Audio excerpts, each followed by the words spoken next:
Ito na naman tayo mga kamaster. Pero tayo tatanggalan ng password. I-reset mo ba? Ang Acer Chromebook 14 CB3431. I-reset na nito.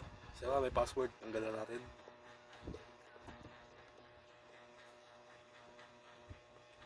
Okay mga master. Off muna natin to syempre. Then, shutdown.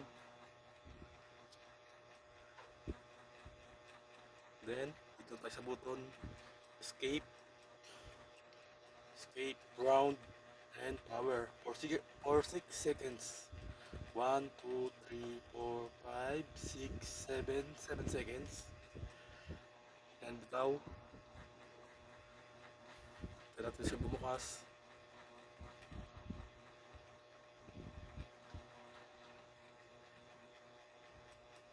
Tignan mo talaga siya bumukas.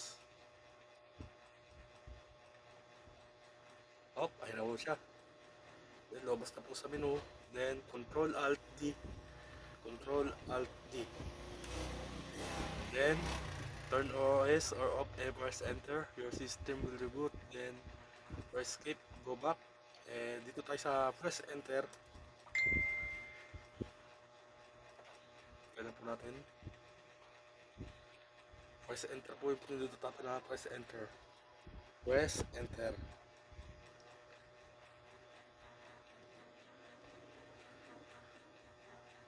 Then, ayun na po, lumabas na po siya.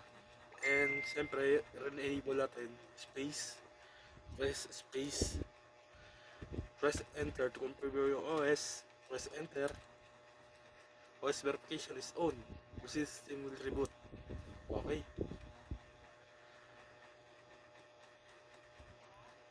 Ganoon na po kadali, kamaster, yung pagtanggal ng Chromebook OS ng ating Acer.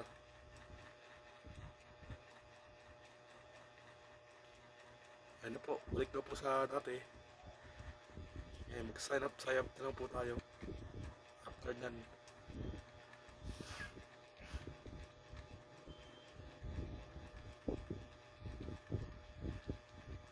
Okay, ayun po.